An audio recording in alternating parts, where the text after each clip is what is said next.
네, 오늘 우리 또 성령님에 대한 오해와 그분이 하시는 일, 이 주제를 놓고 우리 수요 성서학당 또 진행하도록 하겠습니다. 네, 명절 가운데서도 또 여러분 은혜의 자리를 잘 지키셔서 각종 시험과 또 유혹도 잘 이겨내시고 또 하나님께서 주시는 또 성령의 은혜, 또 우리와 동행하시는 그 은혜가 이 시간 가운데 가득하시길 바랍니다. 자, 왜 성령론이 중요한가? 오늘은 우리가 이제 명절 우리 기간에 이 성령에 대해서 우리가 함께 같이 보도록 하겠는데요. 자, 20세기는 성령의 세기라고 불릴 만큼 성령에 대한 관심이 되게 커졌고, 우리가 다가온 21세기도 뭐 이에 대한 관심이 결코 줄어들지 않았고 훨씬 더 많아졌죠. 특히 믿는 자들 안에서. 그래서 이 오순절 운동을 비롯해서 특별히 20세기에는 이제 방언, 예언, 치유의 은사 등이 강조가 되고 세계적으로 매우 크게 확산이 되었어요. 자, 그런데 우리가 그러다 보니까 또 이 안에서 성령에 대한 오해, 그리고 성령을 잘못 이해하고 있는 소위 부작용들도 상당히 많이 있습니다. 그러니까 언제나 이 하나님의 사역이 부흥이 되고 세계 가운데 열방 가운데 이렇게 전해지게 되었을 때는 그 안에서 또 다른 어떻습니까? 잘못된 오해와 곡해들이 꼭 어디선가 꼭 이렇게 일어나요. 그러니까 이런 부분들을 함께 같이 자라더라라는 것이죠. 그래서 우리가 오히려 이럴 때일수록 성령님을 더욱더 바로 알고 믿고 이 동행을 하는 것이 신앙의 이제 본질이 된다라는 겁니다. 자, 그래서 오늘 우리가 이제 두 가지 주제를 놓고 우리가 보게 될 텐데, 먼저는 성령님은 누구이신가? 성령님은 누구이신가? 그리고 성령님은 하나님의 영이신가? 혹은 단순한 능력인가? 우리가 이것을 오늘 우리가 살펴보도록 하겠습니다. 성령님은 누구이신가? 성령님은 하나님의 영이신가? 혹은 단순한 능력인가? 그래서 그 오해를 바로잡는 시간을 갖도록 하겠다라는 거죠. 자, 먼저 1장 첫 번째, 성령님은 어떤 분이신가? 그러니까 성령님의 인격성을 보자라는 거예요. 그러니까 성령하면 성령을 받아라 하면서 어떻습니까? 이 파워, 힘으로 자주 이 성령을 그렇게 천편일률적으로 이렇게 우리가 해석을 하고 받아들인단 말이에요. 근데 여러분, 이거 굉장히 큰 오해예요. 이거 성령은 힘이 아니에요. 힘으로 여러분이 생각할 것이 아니라 뭡니까? 분이에요, 분. 이 분이 뭡니까? 인격이라는 분이에요. 그래서 성령 하나님이라고 그러잖아요. 성부 하나님, 성자 하나님, 성령 하나님이라고 부르잖아요. 그래서 우리는 이 성령을 분으로 보는 거예요. 그래서 성령님이라고 부른다라는 거죠. 무슨 어떤 에너지, 파워, 힘, 이렇게 보는 것이 아니라. 그래서 여호와의 증인 등 일부 이단들은 이 성령님을 하나님의 활동력, 즉 비인격적 에너지로 주장을 한다라는 거예요. 비인격적인 에너지로. 네? 그러니까 이게 문제가 돼요. 근데 이 성령님은 하나님의 활동력이자 즉 비인격적인 에너지를 주장하는 것은 시대를 계속 거슬러 올라가지 않습니까? 그러면 아주 오래전서부터 이 아리우스라는 이 이단서부터 이런 일들이 있었어요. 근데 이 사람이 이 삼위일체를 거부를 하고 예수님, 성령님의 신성을 이제 거부한 사람이에요. 그러니까 이단이라는 것은 어떻습니까? 항상 거기서 곡해가 일어나고 그 곡해가 또 어떻게 될 거야? 또 다시 거짓 곡해로 또 일어나게 되죠. 그래서 계속 어떻습니까? 그 뿌리가 잘못돼 버리면, 원뿌리가 잘못되면 그 뒤에서 나오는 어떻습니까? 그 가지들과 모든 줄기들도 거기서 이렇게 저렇게 천갈래 만갈래로 막 흩어지기 시작을 합니다. 그래서 계속 거슬러 올라가다 보면은 이런 아리우스주의라고 하죠. 이단 아리우스가 있었어요. 그런데 성경은 분명히 얘기하고 있어요. 성령님을 누구로 표현합니까? 그분으로 표현한다라는 거야. 그분으로. 그래서 성령님은 인격적인 묘사로 엄연히 성경은 그렇게 증언을 하고 있다는 겁니다. 그래서 요한복음 14장 16절에서 17절 말씀 있죠. 보혜사를 어떻습니까? 너희에게 주사 그는 너희와 함께 거하신다 라고 했죠. 그분은 너희와 함께 거하십니다. 그래서 이 헬라어 원문에서 이 그는 인격 대명사로 사용이 된다는 거예요. 그러니까 여러분 성령을 힘, 파워 이렇게 자꾸 몰아가는 것을 주의하셔야 됩니다. 그래서 이런 표현들을 많이 써요. 뭐 성령을, 성령님을 자꾸 그렇게 힘과 이런 것을 몰아가니까 이걸 에너지로 자꾸 생각을 한다는 거죠. 여러분의 인격을 지워버리고 그 기운만 남는다고 생각을 해보세요. 어떤 뭐 이런 식으로 얘기를 해서 그게 인격을 무시하는 것 아닙니까? 그러니까 우리가 이렇게 생각을 하게 되면 성령님을 무시하게 되는 거죠. 자, 그래서 성령님은 어떻습니까? 말을 하시고 위로하시고 근심하시는 인격적인 어떻습니까? 하나님이시라는 거죠. 그래서 말씀하셨죠. 성령이 말할 수 없는 탄식으로, 그죠? 말할 수 없는 탄식으로 우리를 위하여 간구하신다라고 했잖아요. 성령님께서 말할 수 없는 탄식으로 우리를 위하여 간구하신다고요. 인격이시기 때문에 어떻습니까? 말할 수 없는 탄식이 있는 거죠. 자, 그래서 오늘 이 시간은 우리가 이 성령님에 대해서 제대로 이해를 하자.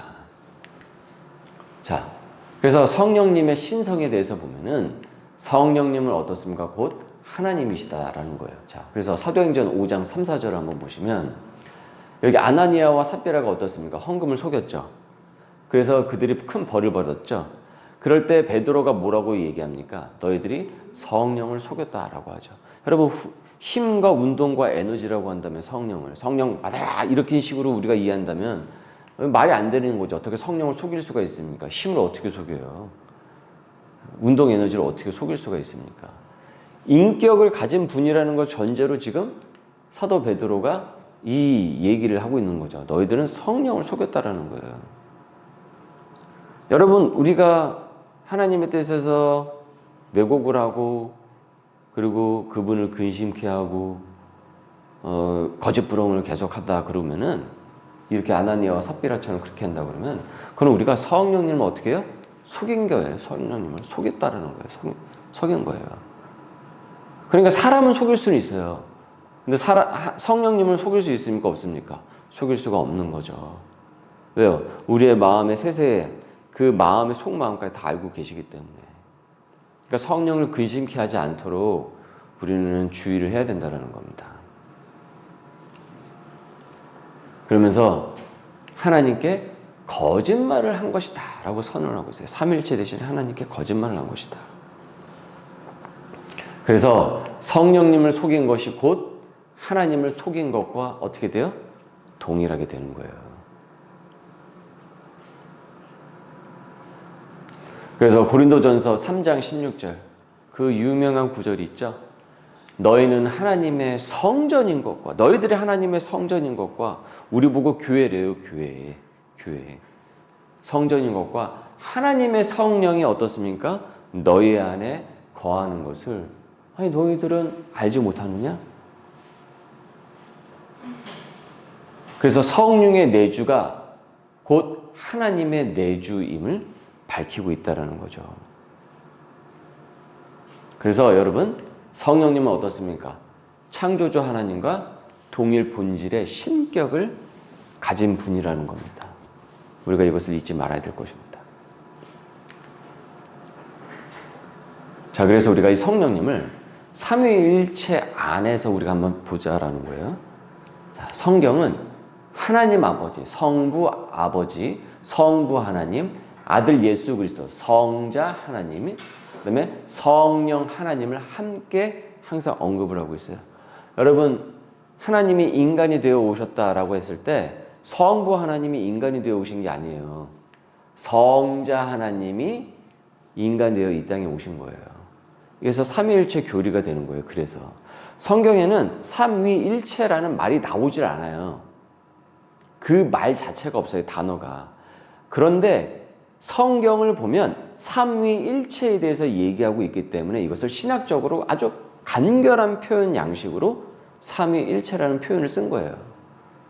하도 이단들이 말장난을 많이 하니까 아까처럼 얘기를 했듯이 성령을 힘과 파워로만 운동 에너지식으로 자꾸 간주를 해버리니까 인격을 말살을 해버리고, 그래서 이 부분에 대한 언어 정리가 필요했기 때문에 삼위일체라는 이 용어가 나오게 된 것입니다. 그러니까 여러분 그런 얘기 하시면 안 돼요. 목사님 아무리 찾아봐도 성경에 보니까 삼위일체라는 얘기가 없는데 삼위일체가 그게 지어낸 얘기 아닙니까? 그거는 맥락 없는 얘기를 하고 있는 거예요. 엄연히 성경은 삼위일체에 대해서 얘기하고 있어요. 그것을 나중에 좋은 신학자들, 훌륭한 교보들과 신학자들이 하도 이단들이 말장난을 많이 피니까 이것을 정리하기 위해서 나온 교리가 되는 거예요. 교리라는 것은 성경을 집어치우고 만든 게 교리가 아니라 성경 안에 있는 내용을 우리가 훨씬 더 명료하고 오해하지 않도록 정리한 것이 교리가 되는 것입니다. 그리고 이 교리를 성경의 원소스가 아닌 다른 데서 통일교나 신천지처럼 다른 데서 막 갖고 오는 걸 이걸 뭐라고 하면 엄밀히 말하면 이건 교리가 아니에요. 그 앞에 교리를 이단 교리라고 붙이니까 교리가 된 거지 엄밀히 말하면 교리가 될 수 없어요. 이건 뭐냐면 교설이에요. 교설. 이단 교설이다라는 거죠. 그러니까 성경은 성부 하나님, 성자 하나님, 성령 하나님을 언제나 함께 언급을 합니다. 여러분이 이것만 온전히 이해를 하셔도 이단의 교설에 빠지지 않을 수 있습니다. 거짓과 참을 다 구분을 하게 됩니다. 1절에 말씀드렸죠.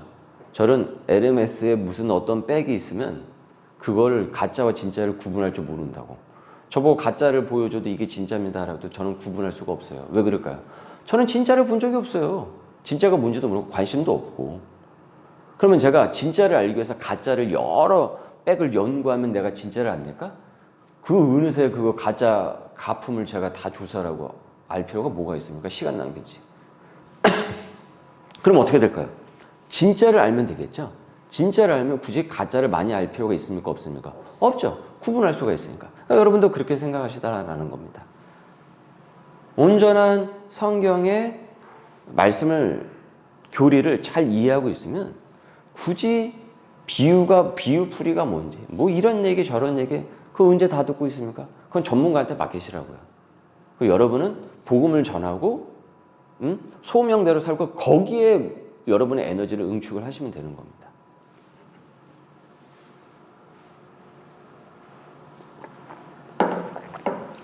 자, 그래서 어떻습니까? 동등합니다. 아들이니까 동등하지 않은 거 아니야? 차등 있는 거? 그게 아니에요. 표현을 그렇게 될 뿐인 거예요. 그래서 동등한 위격과 관계 속에서 한 하나님을 이루신다라는 거예요. 그래서 이 삼위일체 교리는 매우 신비해요. 신비. 아니, 셋이 어떻게 하나고 하나가 어떻게 셋이냐. 그래서 우리의 이해로는 끝까지 다 이해할 수가 없어요. 하나님을. 다만 우리가 하나님께서 우리에게 계시해 준 그 범위 내에서 우리가 이해할 수 있는 거죠. 그것이 바로 삼위일체 교리라는 거예요. 그래서 사실 삼위일체 교리는 믿음으로 우리가 깨닫게 되는 것입니다. 믿음으로 생활을 하고 믿음 생활을 하는 가운데서 삼위일체 하나님을 체험하게 되는 거예요. 이 논리적으로만 우리가 이해하는 것이 아니라. 그래서 여러분 성령님은 지금 이 시간에 제가 성령님에 대해서 수요 성서학당 이 명절 기간에 말씀을 드리지만 성령님을 체험을 하는 건 여러분의 몫인 거예요. 이 시간 이후서부터 기도하시고 말씀 보시고 어떤 일이 있을 때 성령님 저와 동행해 주세요. 주님 제가 삼위일체를 깨달을 수 있도록 지혜를 주세요. 그건 여러분이 경험을 하셔야 되는 거예요. 그건 여러분의 몫입니다. 저의 몫은 하나님의 말씀을 전하는 것이고 그거를 여러분의 일상의 가정과 여러분의 삶의 자리 그 다음에 복음의 자리로 확장시켜 나가는 건 여러분의 몫이라는 것이죠. 그래서 아버지와 아들과 성령의 이름으로 어떻습니까? 세례를 주라라는 거죠. 세대를 주라. 그래서 우리 기도 안에도 삼위일체 기도가 들어가야 되는 거예요. 네. 하나님 아버지만 하는 것이 아니라 성부 하나님, 성부 하나님, 성령 하나님과 함께 예수 그리스도 성자. 그래서 맨 마지막에 기도가 어떻게 끝납니까? 예수님의 이름으로 기도드립니다. 항상 그렇게 끝나죠. 그 모든 그 기도 안에도 삼위일체 교리가 다 들어가 있는 거예요. 자, 그래서 주의할 점이 뭐냐면 이름들이 아니다라는 거예요. 이름들이 아니라 이 삼위를 이름들로 생각하시면 안 돼요. 복수형 그렇게 생각하면 삼신론이 되는 거예요. 삼신론. 이 삼신론의 이단도 또 있어요. 네, 삼신론. 네? 삼신론이 있다고요. 여기서 이단 교리가 계속 나오는 거예요. 삼신론이. 그러면서 여기서 내가 하나님 다음이다 하면서 나오는 거예요. 그러니까 이단들은 언제나 뭘 건들 수밖에 없어요. 교리를, 자기들의 교서를 완성하기 위해서 삼위일체 교리를 건들 수밖에 없는 거예요. 예수님을 건들든지 성령을 건들든지. 그러니까 성부 하나님은 잘 건들질 않아. 근데 예수님을 건들든지 어떻습니까? 성령님을 건드려요. 그렇게 한다니까요. 대부분 그런 식으로 나옵니다. 자기가 나가 하나님이다라고 이렇게 바로 툭 튀어나오지는 않습니다. 언제나 요걸 이렇게 딱 건드려요. 삼위일체를. 그러니까 요거를 잘 우리가 아는 게 되게 중요하죠. 그래서 names가 아니라 name이다. 단수형이다. 그래서 삼위는 각각이지만 본질은 하나임을 보여주고 있다라는 것이죠.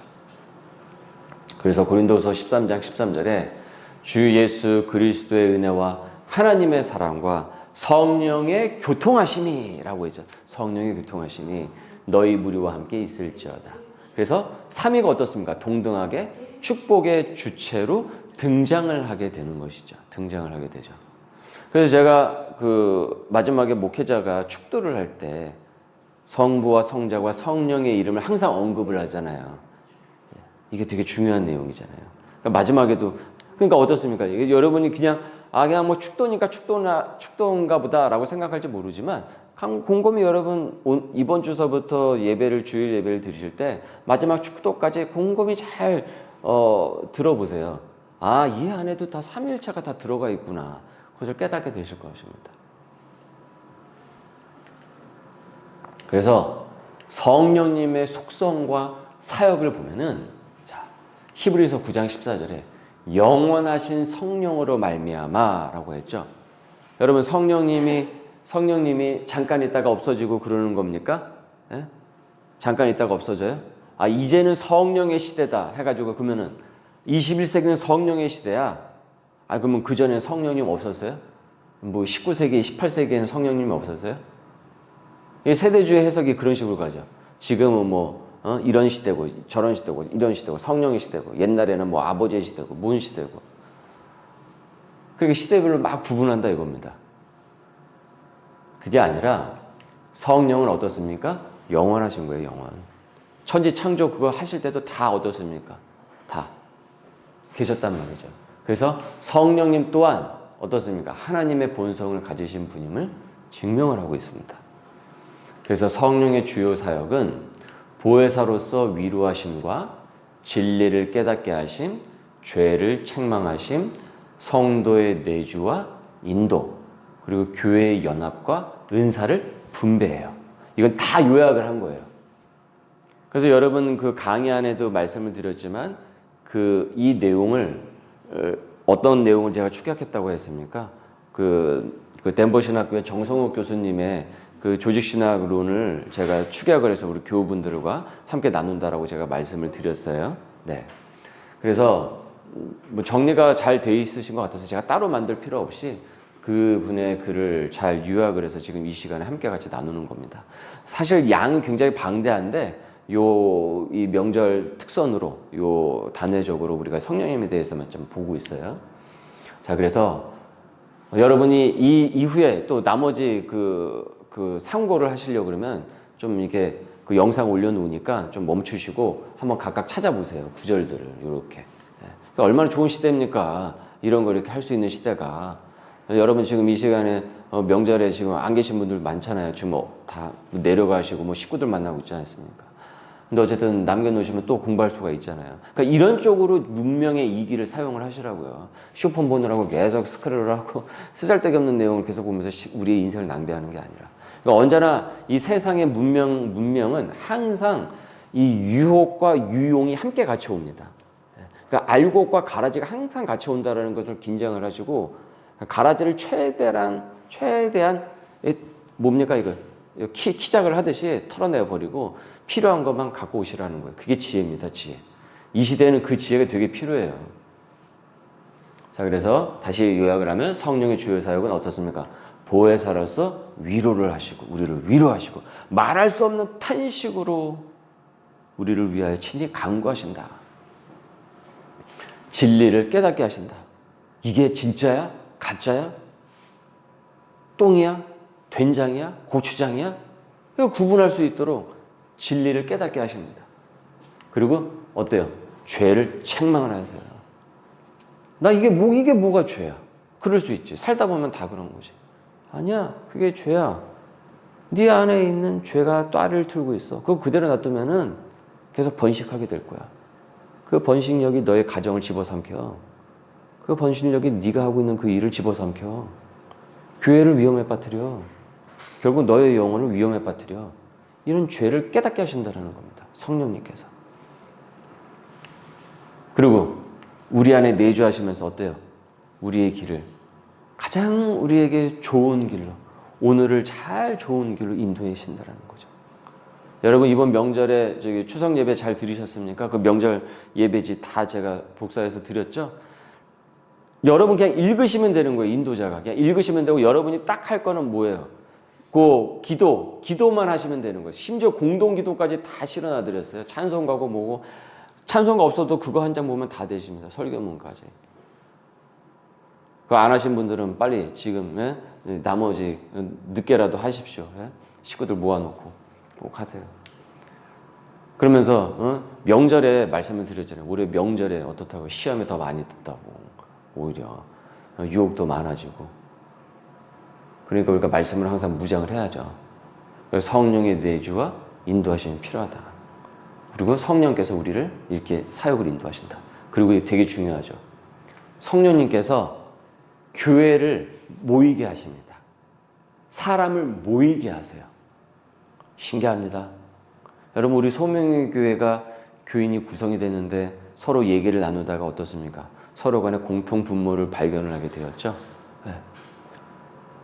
그리고 본인이 갖고 있는 의문과 주제가 같이 겹치는 걸 우리 많이 발견하게 됐죠. 이 시간 소상히 제가 다 말씀을 드릴 수 없겠지만 우리는 그거 알고 있잖아요. 우리는 안다고요. 남들은 몰라도 우리는 알잖아요. 네.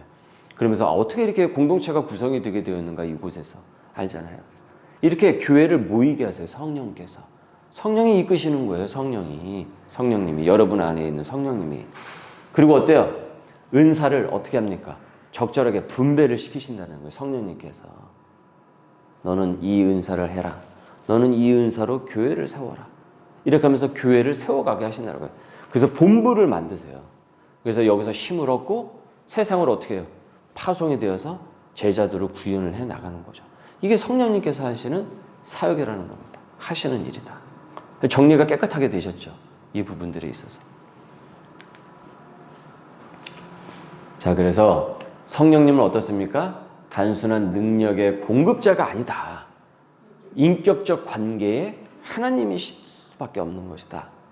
그래서 성령님을 통해 우리는 하나님을 어떻게 됩니까? 더 깊이 알게 되는 거예요. 그래서 항상 말씀드리잖아요. 머리가 내가 잘 이해를 못하다. 그러면 성령님 제게 지혜를 주십시오. 지혜를 주십시오. 제가 그랬지 않습니까? 예전에 그 사경회 때 어떤 목사님이 오셔서 이 신학 공부를 하다가 조직 신학이나 이 어려운 학문을 보고 뭐 헬라어 히브리어가 이해가 안 가면 하나님 앞에 기도를 해라. 하나님 제가 돌다 가리라. 이해를 못 하겠으니까 저한테 좀 지혜를 달라고. 성령님 지혜를 주십시오. 그렇게 해라. 그러면 그 알게 되는 그 신비한 그 이적을 체험하게 된다. 그러니까 항상 하나님께 지혜를 구하십시오. 하나님, 성령님, 제가 이거 어떻게 해야 되는지 모르겠습니다. 제가 이 중요한 판단을 이걸 해야 될까요? 말아야 될까요? 이런 걸 항상 성령님께 상의를 하고 물어보시라는 겁니다. 그래서 감정에서 오는 대로 어디서 귀동냥 듣고서 막 이렇게 하는 것이 아니라 우리나라의 뉴스를 보니까 주식 리딩방이 카톡을 통해서 어마어마하대요. 그 피해자도 무진장 많대요. 난 리딩방이 뭔가 했어요. 리딩방이 뭔가 했더니만 실시간으로 이게 오릅니다, 저게 내립니다. 그걸 매번 리딩하듯이 해준다고 해서 리딩방이라는 거예요, 그게. 근데 그게 점조직처럼 어마어마하다는 거예요. 그리고 피해자도 뭐 말도 못하게 말고. 아니, 성령을 따라서 가야지 리딩방에 따라서 거기서 인생을 우리가 그렇게 살아서 되겠습니까? 맨날 카톡이나 보면서, 그거 보면서. 이 시대가 그게 되게 필요하다는 겁니다. 오히려 저는 이 시대가 더욱더 성령님의 지혜가 필요한 것 같아요. 주시는 지혜가. 그래서 우리가 하나님을 더 깊이 알게 되고, 그리고 어떻게 됩니까? 예수님을 주로 고백을 하게 되고, 교회 공동체 안에서 우리가 어떻습니까? 하나됨을 경험을 하게 됩니다. 그래서 여러분 적용 질문인데, 나는 성령님을 지금 능력으로만 내가 인식을 하고 있지 않은가? 그 다음, 성령님과 인격적인 교제를 내가 지금 어떻게 해야지 내가 회복을 할 수 있을까? 그리고 내 안에 지금 성령께서 진짜 거하시는가? 그 성령님의 임재를 나는 어떻게 확인하고 있냐라는 거예요. 나 계속 교회 다니니까 뭐 있겠지, 이렇게 생각하는 거 아니야. 한번 심도 있게 생각을 해보라는 거야. 내 안에 성령이 정말 내주하시는지. 그럼 나의 삶을 한번 보자라는 거죠.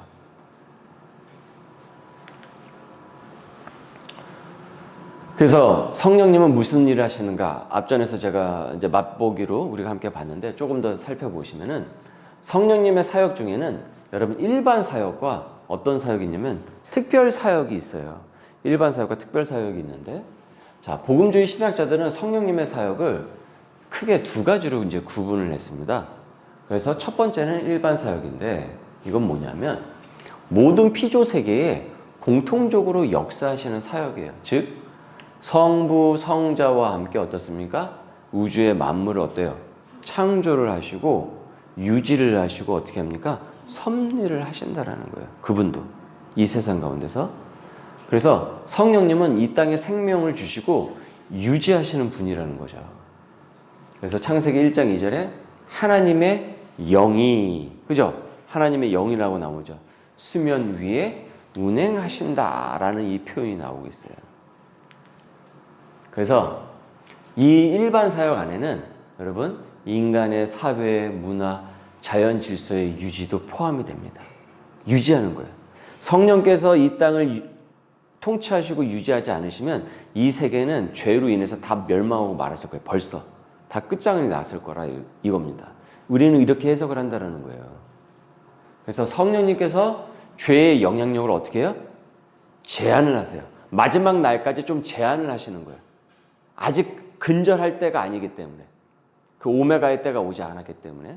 그래서 제한을 하시고 세상이 완전히 무너지지 않게 어떻게 합니까? 붙드세요. 이 얘기는 죄가 없다라는 얘기가 아니에요. 죄가 관영하지만 그것을 어떻게 한다고요? 억제를 하고 있다는 거예요.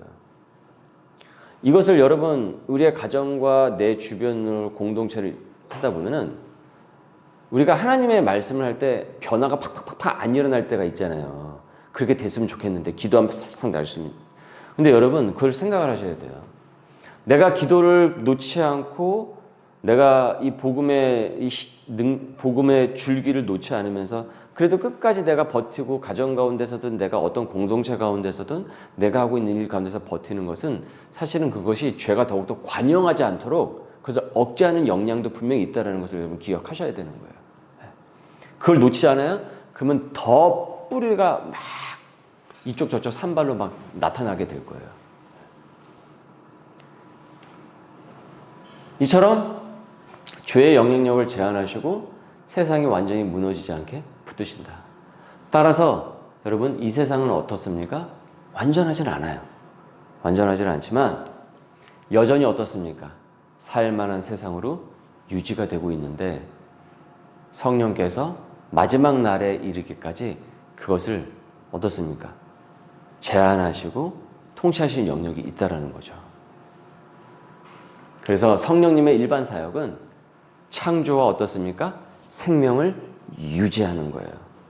그리고 악의 억제를 통해서 세상을 보존을 하고 구원의 역사가 일어날 수 있는 공간으로 만드시는 일을 한다라는 겁니다. 이 개념 정리가 되게 중요합니다. 그래야 여러분이 다른 얘기를 듣거나 뭐 설교를 듣거나 아니면 뭐 어디서 무언가를 볼 때 이걸 잘 구분하실 수가 있어요. 이거 이상한데? 이거 맞는 게 아닌데? 틀린데? 자, 그러면 스페셜한 성령님의 특별 사역은 무엇인가? 어떻게 구분하는가? 이거예요. 성령님의 특별 사역은 구원과 직접 관련된 사역이 됩니다. 이게 특별 사역이에요. 이건 일반 사역이고 이 세상을 유지하고 통치하시고 제한하신 건 일반 사역이고 특별한 스페셜한 사역이 있다는 거예요. 그 스페셜한 사역이 뭡니까? 구원이에요. 구원. 구원에 대한 내용이에요. 그래서 죄를 깨닫게 하시죠. 그래서 요한복음 16장에 보면 성령이 오시면 어떻습니까? 죄에 대하여, 의에 대하여, 심판에 대하여 어떻게 한다고요? 하신다라는 거죠. 그래서 성령님은 사람들로 하여금 자신의 죄를 깨닫게 하시고 어떻습니까? 회개로 이끌어 내세요. 그러니까 회개가 없다라는 것은 성령의 은혜를 받지 못한 거예요.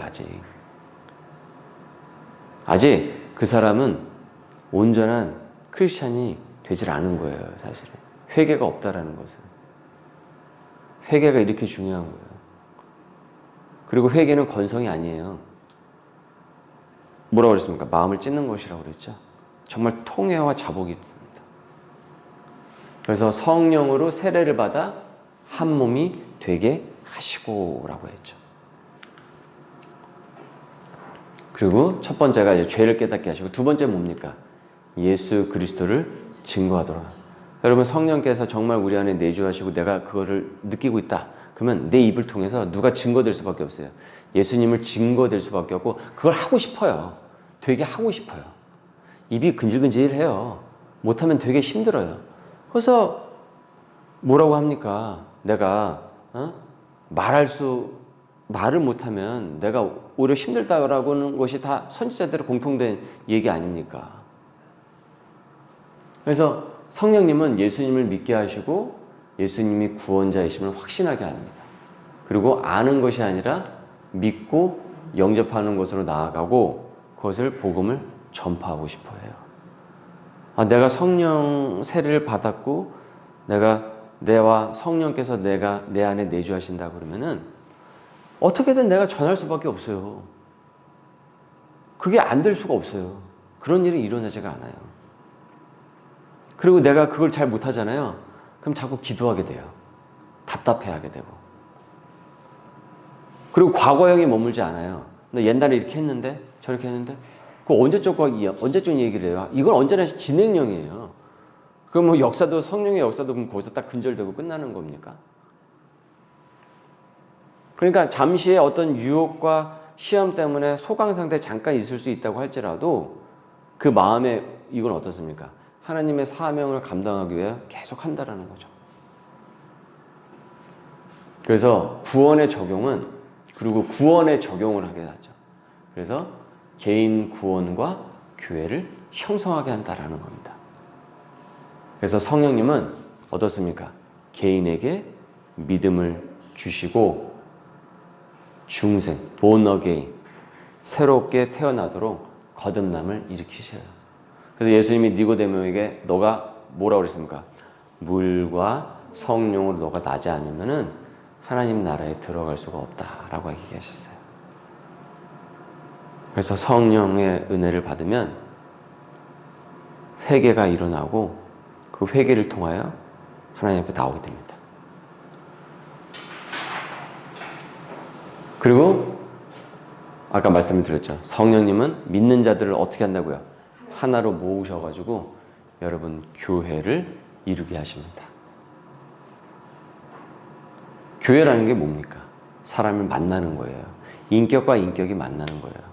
코로나 시기에 온라인 어쩔 수 없이 온라인으로 했지만 온라인이 자체가 교회가 될 수는 없어요. 만나야 돼요. 이야기가 되어야 되고. 그게 공동체입니다. 뭐 가상세계입니까? 그것으로 교회가 땡 하고 끝나게? 그건 도구로서 우리가 활용을 하는 것이죠. 도구로서. 그래서 교회는 이루어져야 되고 예배도 항상 같이 드리려야 되는 거예요. 언제나. 자, 그래서 성령님의 뭐예요? 특별 사역은 죄를 깨닫게 하고 아주 딱 정리가 되었죠? 예수를 믿게 하며 개인 구원과 교회를 이루느니 성령님의 특별 사역에 해당된다는 거죠. 그러니까 여러분의 삶 속에서 이 일이 일어났다고 한다면은 여러분 성령님과 동행하고 계신 거예요. 동행하고 계신 거예요. 성령 세례를 받고. 다만 낙폭과 기복이 있을 수 있어요. 그럼 뭐가 필요할까요? 성령 충만이 필요한 거죠. 성령 충만. 이게 바로 그 내용이에요. 그래서 성령님은 단지 외부에서 돕는 조력자가 아니라 믿음 안에 어떻습니까? 내주하시는 하나님이 되신다.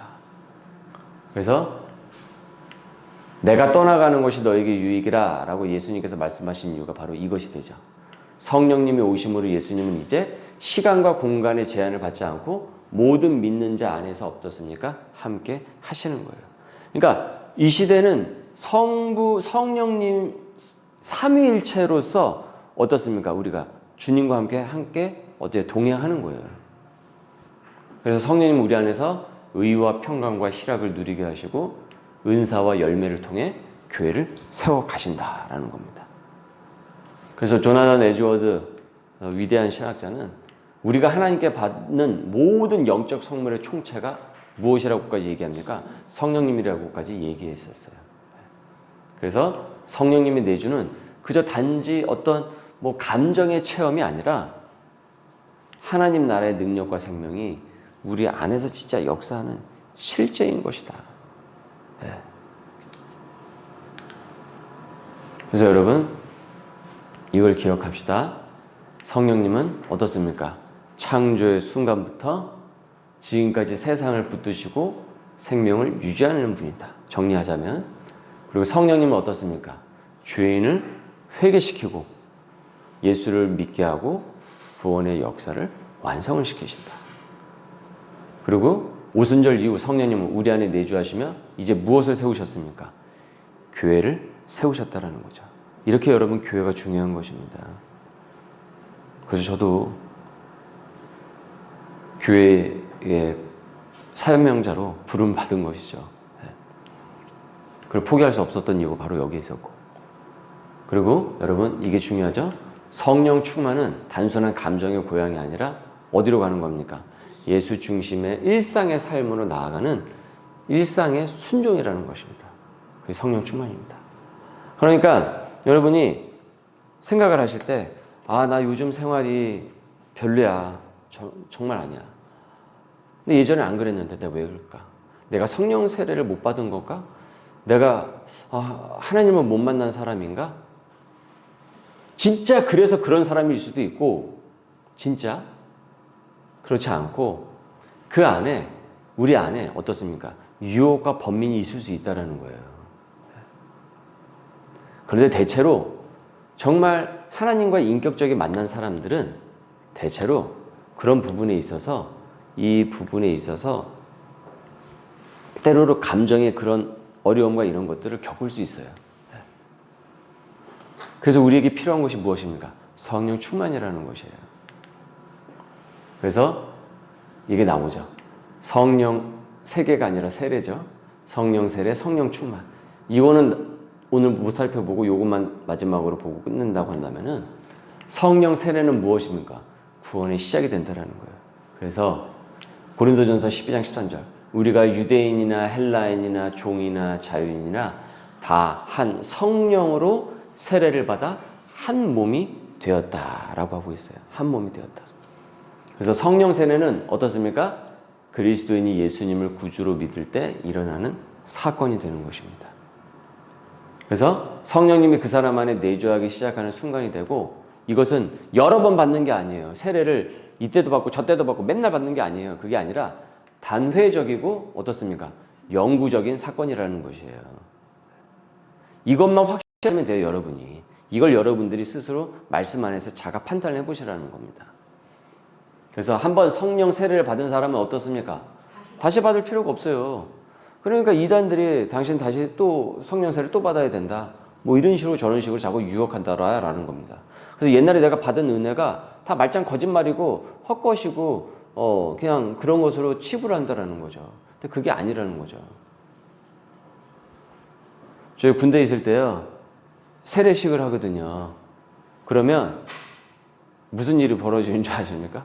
세례를 받은 오기 전에 세례 받은 애들이 또 세례를 또 받아요. 거기 와가지고. 그런 일이 많이 일어나요. 그래서 목사님들이 항상 세례를 주시기 전에 군종 목사님이 꼭 얘기를 하세요. 세례 받은 사람 받지 말라고. 초코파이하고 자꾸 그 초코파이, 콜라하고 그 몽쉘통통 그거 하나 더 먹자고 세례를 또 받지 말라고. 자꾸 엉뚱한 짓 하지 말라고 주의를 준다니까요. 그래도 또 받아요. 그런 일이 일어나요.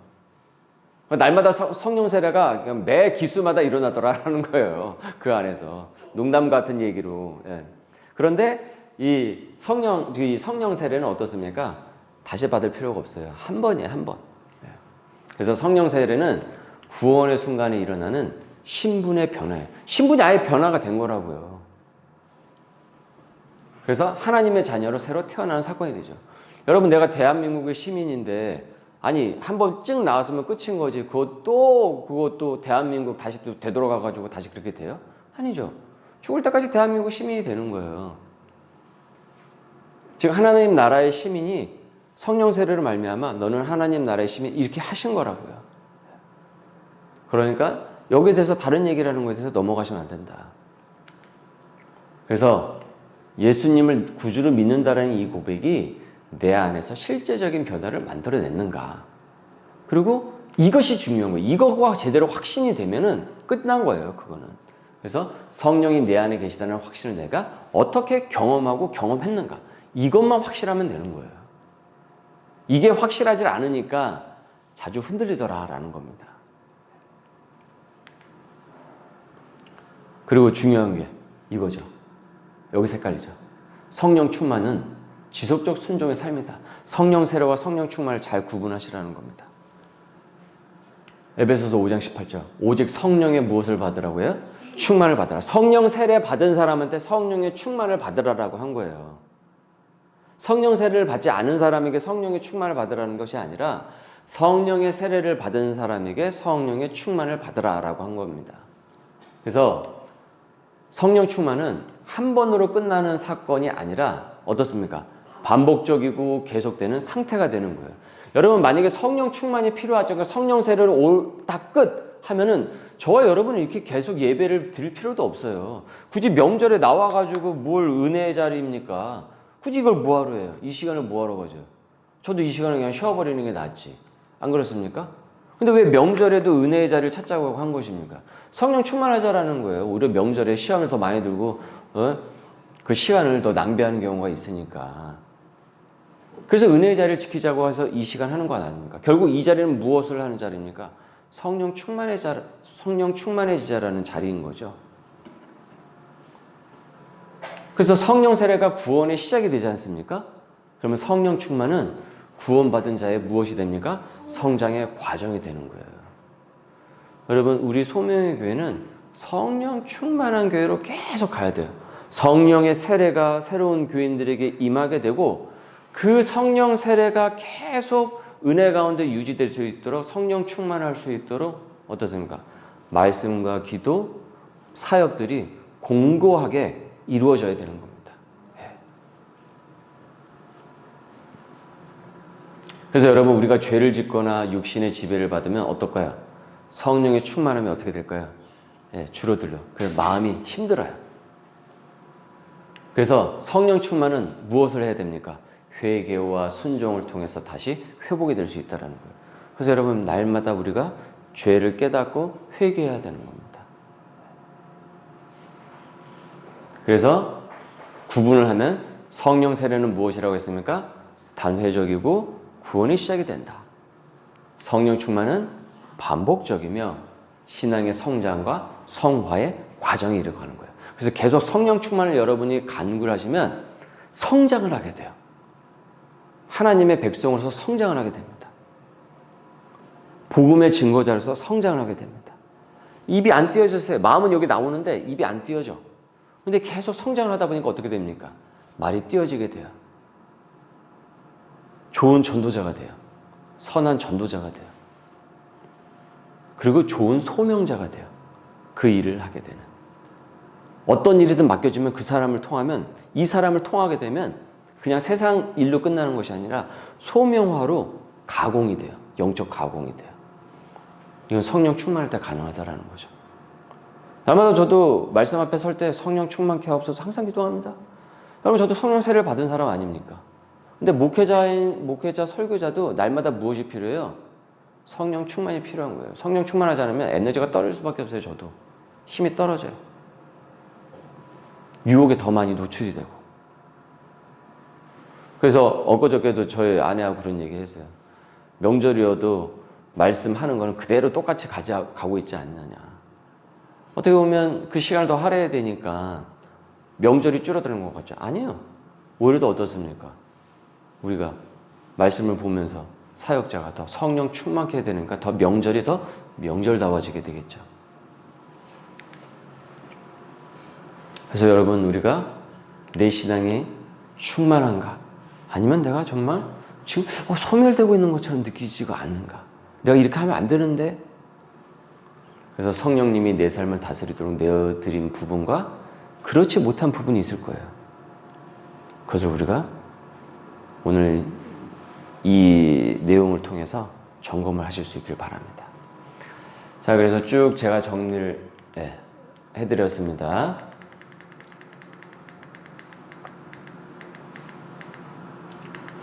성령론에 대해서 배웠죠. 성령님은 어떤 분이신가? 힘이 아니라 뭐라고 했습니까? 분이시다. 네. 그래서 성령님을 통해서 우리는 하나님을 더 깊이 알게 되고 예수님을 주로 고백하고 공동체 안에서 무엇을 경험합니까? 하나님을 경험하게 된다.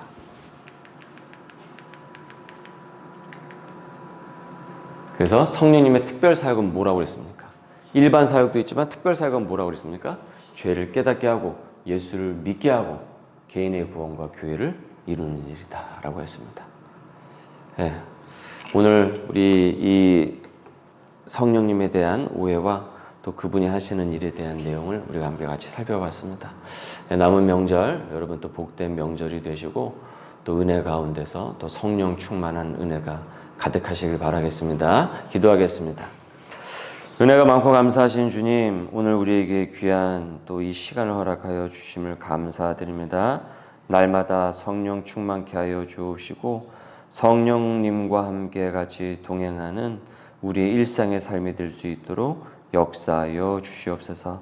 이 시대의 하나님 아버지, 하나님에 대한 오해와 또한 잘못된 이단 교설들이 많이 있는 가운데 있는데 분별의 영을 허락하여 주셔서 잘 분별하고 온전한 그리스도의 복음을 전해 나갈 수 있는 우리 소명의 백성들 될 수 있도록 역사하여 주옵소서. 감사하며 예수님의 이름으로 기도드립니다. 아멘.